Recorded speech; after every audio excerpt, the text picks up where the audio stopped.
I never believed in urban legends. I was a rational, level-headed 22-year-old living in a quiet town on the edge of lush Indonesian forests. But that didn't stop my friends from daring me into doing stupid things on a humid Saturday night. We were gathered in Maya's dimly lit bedroom, candles flickering over our snacks. Someone brought up the silent caller, a local legend about a woman in white who would call your phone at exactly 2:03 a.m. if you dialed your own number backwards. The catch? If you answered, she'd whisper your name 3 times, and if you ever heard your name a 4th time, it meant she was right behind you. "Come on, Uni," laughed Dira, pushing her phone into my hands. "You always say it's all BS. Prove it." I tried to brush it off. That's ridiculous. Phones don't even work that way. But inside, my heart was hammering. Maybe it was just the heavy rain outside or the way shadows danced on the wall, but I felt an odd chill. "Just do it." "You're the skeptic," Maya grinned, her braces catching the candlelight. Everyone's eyes were on me. The pressure was embarrassing. So to shut them up, I typed my number in reverse. It rang once, just once, and then cut to silence. Everyone burst into nervous giggles. "See? Nothing happened," I smirked, tossing the phone onto Maya's bed. We tried to go back to snacking, but the air felt strangely heavy, like the humidity had turned solid. The clock on Maya's wall was stuck at 1:51 a.m., second hand jerking irregularly. I chalked it up to cheap batteries. Around 2, I started feeling nauseous. I blamed the cheap chips. Maya went to the bathroom, Dira scrolled through Instagram, and I tried to steady my breath. Then, at exactly 2:03 a.m., my phone lit up. Unknown number. My stomach dropped. The girls leaned in, eyes wide. "Answer it," Dira hissed, half excited, half scared. I put it on speaker. Static hissed on the other end. For a full 10 seconds, there was nothing. Then, barely above the crackle, a woman's voice whispered, "Uni." My breath caught in my throat. The room went dead silent. "Uni," she breathed again, slower, wetter, like her lips were right against the microphone. "Okay, stop. Who is this?" I snapped, my voice shaking. But then, softer, almost lovingly, came the third whisper. "Uni." The line went dead. The candles flickered so violently I thought they'd blow out. I ended the call with trembling hands. My friends' faces were pale. "Probably someone messing with us," I said, trying to calm myself more than them. But Maya shook her head. "You didn't give your number to anyone here, right?" Before I could answer, we heard something outside, soft footsteps on the wet grass circling the house. My phone buzzed again. I almost didn't want to look. Another call. Same unknown number. And this time deep down, I was terrified to answer, because if she said my name a 4th time, I knew the legend said she'd be right behind me. I didn't want to answer the phone. Every part of me screamed to throw it across the room, but Maya snatched it from my hand before I could decide. "Hello? Who is this?" she demanded. Her voice was too loud, brittle with panic. Silence. Then a faint crackle. We all leaned in, breath held. Nothing. Maya exhaled, half laughing. "See? Probably just..." Suddenly through the speaker, we heard the unmistakable sound of breathing. Slow, damp breaths that almost seemed to fog up the phone. My skin prickled. Dira grabbed my arm so tightly her nails dug in. Then there was a quiet tap, like a fingernail clicking against the microphone. Once. Twice. 3 times. Maya hung up and tossed the phone onto the bed. "Nope. I'm done." A moment later, there was another sound. This time, it didn't come from the phone. It came from the window. A gentle scraping, like fingernails on glass. Dira whimpered. "No way, no way, no way!" We all turned to look. Maya's bedroom faced the side yard, thick with banana trees and dark mud. A thin layer of fog had rolled in from the rain, clinging to the glass. And there, just for a second, I thought I saw the outline of a face. Pale, with dark pits where eyes should be. I blinked hard. It was gone. "I think we need to check it out," Maya whispered, though her voice cracked. It felt absurd, but part of me agreed. If we didn't confront whatever this was, we'd sit here all night jumping at shadows. So the 3 of us crept out of the bedroom. The hallway was narrow, with old photos of Maya's family smiling eerily in the dim light. We moved like one trembling creature toward the back door. Outside, the air was cool and heavy with the scent of wet earth. Our feet sank slightly into the muddy grass as we circled the house. I clutched my phone like a lifeline, its screen dark and smudged from our panic. When we reached the window, there were faint smears on the glass, like oily handprints. I leaned in closer, trying to convince myself it was just condensation or dirt. That's when my phone buzzed violently in my hand, the vibration so strong I nearly dropped it. The screen lit up. Unknown number. Before I could even react, it answered itself. A soft whisper floated out of the speaker. Uni. The fourth time. I felt something icy slide across the back of my neck, almost playful. I spun around, heart slamming against my ribs. Nothing. Only the shifting fog and Maya's overgrown bushes. Did you feel that? I stammered. The others just stared at me, horrified. And then, deep within the banana trees, we saw a figure. A woman in a loose white dress, long black hair slick from the rain. She stood impossibly still, her arms hanging at her sides. Even at that distance, I could tell her face was wrong, blurred somehow like a smudged painting. She tilted her head slowly, watching us. That was all it took. We bolted back into the house, locking the door behind us, our breaths coming in sharp, terrified bursts. Back in the bedroom, we huddled together on the bed, jumping at every creak. I kept staring at my phone, expecting it to ring again. But it didn't. Not for hours. Somehow we drifted into a shallow, miserable sleep. And when we woke up to weak morning sunlight, it almost felt like a bad dream. Until I saw the muddy footprints leading from the window across the living room and ending right beside my side of the bed. I stared at those muddy footprints, unable to breathe. They were small, bare prints, delicate almost, with long, narrow toes, and they ended right by where my pillow had been. I sat there, gripping the sheets, trying to convince myself that somehow we had tracked the mud in. But none of us had feet that small, and none of us had walked into the bedroom covered in dirt. Maya followed my gaze, her face draining of all color. Dira started crying, soft whimpers that made my own chest seize up with panic. We locked the door. We locked the door, Maya kept repeating, as if trying to rewrite reality by saying it enough times. I knelt down and studied the prints more closely. They were still damp, little bits of grass clinging to the edges. Whatever, or whoever, had made them hadn't been here long. I felt suddenly exposed, as if the woman might still be in the house, hiding just beyond the next corner. My phone buzzed again. I jumped so hard I nearly fell over. But it wasn't a call this time. It was a text. Unknown number. Why did you run, Uni? My throat closed up. I showed it to the others, and Maya actually gagged. Dira pressed her hands over her mouth, shaking her head violently. Block it. Block the damn number, she whispered. But when I tried, my phone glitched. The screen flickered, lines of static dancing across the display. The block button wouldn't register, as if my phone simply refused to obey. I dropped it on the bed, heart racing. I think we need to leave. I can't stay here. Yeah, let's go to my house, Dira said quickly. It's closer to town, more lights, more people. Please. We grabbed our bags and fled out into the weak morning light. As we backed down Maya's driveway, I risked one last glance at the window. For a heartbeat, I thought I saw her again, standing just inside the house, one pale hand pressed against the glass, head tilted in that same eerie way. I didn't tell the others. I just pressed the accelerator harder. Dira's house was small but warm, stuffed with her mom's old furniture and heavy curtains that somehow made me feel safer. By afternoon, we almost convinced ourselves it had all been a weird prank, maybe even a hallucination from being overtired. We put on a corny rom-com, ordered way too much fried chicken, and tried to pretend life was normal. But every time my phone buzzed with a regular notification, my stomach flipped. I couldn't help it.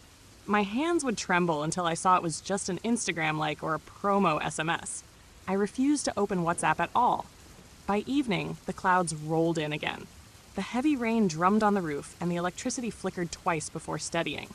We decided to pile into Dira's room, hoping the closeness would help us sleep. Around midnight, my phone buzzed again. This time, no one reached for it. We all just stared. Another message lit up the lock screen. Unknown number. Don't look under the bed, Uni. For a long moment, the room was dead silent, except for the rain. Then, Dira let out a strangled sob. I tried to swallow the rising bile in my throat. But of course, once you tell someone not to look, that's all you can think about. My eyes darted to the edge of the bed, and that's when I heard it. Soft, labored breathing coming from right underneath us. Underneath that slow, wheezing breath was so close, it felt like it was seeping right through the mattress into my skin. I couldn't move. None of us could. We just sat there, frozen, listening as it dragged in and out. Each breath sounded painful, almost wet, like lungs filling with mud. Finally, Maya snapped. She leapt off the bed with a muffled scream.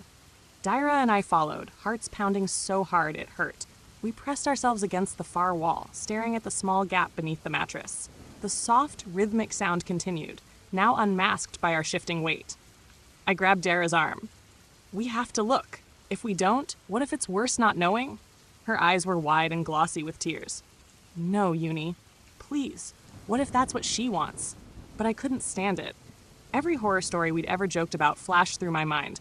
About how the ghost was always under the bed, reaching out with icy fingers. About how once you looked, you were marked. Still, I knelt down, each breath slicing cold into my chest.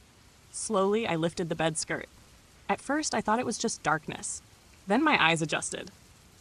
There, crouched in the narrow space, was the woman. Her hair clung to her face in wet ropes, her neck twisted at a sick angle. She grinned at me with lips stretched impossibly wide, cracked and bleeding. And in that darkness, her eyes gleamed, a milky, bottomless white. Uni, she breathed, her grin somehow widening, splitting the corners of her mouth. My body locked up. I couldn't even scream. Then her hand shot out, long, damp fingers wrapping around my wrist. Her grip was ice. I tried to pull back, but she was too strong. I could feel her nails pricking my skin, breaking it, cold blood mixing with colder flesh. That was when she started pulling. Not just my arm, my whole body. I felt the edge of the bed press against my ribs as she dragged me closer. My friends screamed, grabbing my shoulders, fighting to pull me back. Uni, come. Down. Her voice was a lullaby made of rot. I felt myself slipping. Dira and Maya dug their nails into me, sobbing, pulling with everything they had. Suddenly, just as quickly as it began, the woman let go. I fell back against my friends, gasping, tears streaming down my face. Under the bed, there was nothing, just empty shadow, like she'd never been there at all.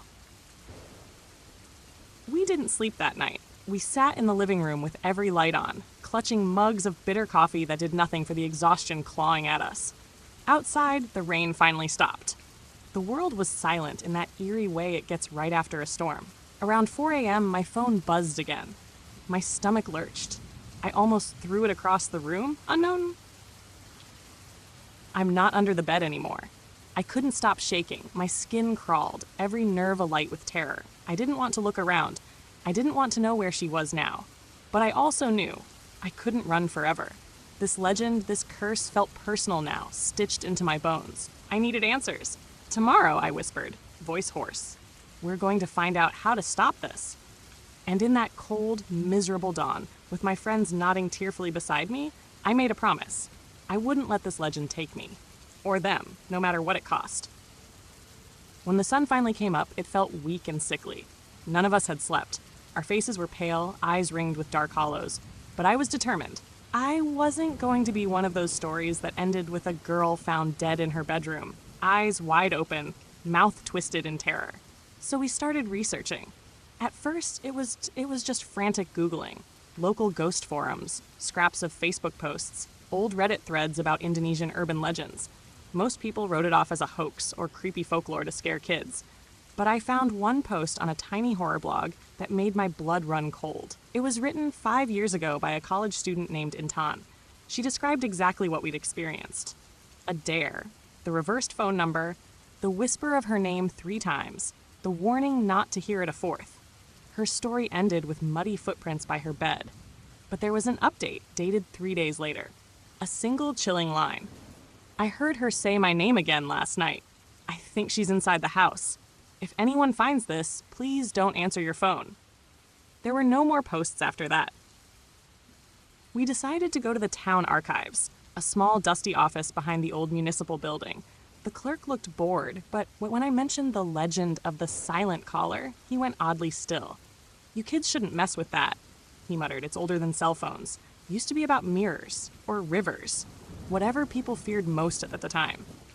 That gave me chills. So, it changes? He nodded. It's a kind of local curse. The story grows with the town. My grandmother said it started with a woman named Nyai Lestari. She lived alone by the edge of the forest over a century ago. They found her dead in her hut, mouth full of mud, hands shredded from clawing at her own face. Maya shuddered. Why? They said she was waiting for someone who never came home. Her grief twisted into something hungry. Some folks believe if you let her speak your name 4 times, it's like inviting her into your life, into your house. The old clerk leaned closer, lowering his voice. But there's also an old belief that if you return her grief, show her you know her pain, she'll leave you alone. How do you do that? I whispered. He shook his head. Some people try to offer their sorrow. Burn letters of heartbreak. Cry for her by the river. But it's dangerous. If you do it wrong, you're just calling her closer. We left the archives more terrified, but also weirdly determined. That evening, we sat in Dira's backyard under the darkening sky, scribbling our fears and regrets onto scraps of paper. Every lost dream, every heartbreak, every ugly secret. I wrote about my father leaving when I was 10, about how I still sometimes woke up crying for him, feeling like a stupid little girl. We walked to the muddy riverbank, the same one that fed the forest near Maya's house. There, with hands shaking, we set the scraps on fire. The wind was cold, carrying ashes across the water, and for a moment, I thought I heard weeping from deeper in the trees, soft, mournful sobs that made my eyes sting. That night, back at Dira's, we lay side by side on the floor, waiting. I didn't know if it would work or if we'd only made things worse. Around 2-3 a.m., my phone buzzed again. I almost couldn't look, but finally I did. It was the same unknown number. I answered with a trembling hand. Silence. Then, Uni. Only once. The line went dead, and in that cold, dark room, I felt tears run down my face. Not just from fear, but from relief. For the first time in days, I managed to fall into something like real sleep. It was still shallow, laced with dark shapes and the echo of my name, but it was sleep all the same. When I woke, the room was bathed in a soft, forgiving morning light. Dira and Maya were sprawled beside me, still breathing, still warm, and my phone was silent. It took a few hours for us to dare to believe it. We went through the day jumpy, waiting for the next buzz, the next icy whisper. But it never came. No more calls, no more messages, no muddy footprints by the bed. It was as if she'd accepted our grief, our offering, and moved on. A week later, I felt brave enough to go back to Maya's house to collect the rest of my things. The banana trees swayed gently, leaves whispering secrets I didn't want to hear. The window where we first saw her was clean, no oily smears, no shadowy figure lurking inside. But when I stepped into Maya's room, I found one last trace. On her mirror, drawn with a finger through the dust, was a single word. Lestari. It was the first time I'd seen her name. I stood there, heart hammering, and whispered it back into the quiet room. Somehow it felt right, like finishing a story that had waited too long for an ending. After that, it truly stopped. No more haunting calls. No breath on my neck at night. No strange figures in the corner of my eye. I went back to university, tried to laugh with my friends, tried to piece normal life together again. But sometimes, when the night is heavy and the rain beats against my window just so, I think about her. About how grief can become something sharp and monstrous when it has nowhere else to go. How all she ever wanted was someone to remember her name. Months later, I returned to that muddy riverbank alone. I brought a small white flower, laid it on the damp earth, and whispered, "I remember you, Miai Lestari. I'm sorry for your pain. Thank you for letting me go." The forest was still. A single cool breeze curled around me, almost like a gentle touch brushing my hair aside. Then it faded, leaving only the rustling of the trees. When I walked away, I didn't look back. I still tell this story to people, carefully, quietly, with all the gruesome honesty it deserves. Most don't believe me. They laugh, say it's just an old village tale twisted up by modern fears. But sometimes, late at night, my phone buzzes from an unknown number. I never answer. Not because I'm afraid, though part of me always will be, but because I've learned some names should only be spoken once, whispered into the dark so they can finally rest. And as for me, I survived. I carry small scars on my wrist where her nails dug in, and a deeper scar in my mind. But I'm alive. I found peace. And in a strange way, I think, so did she.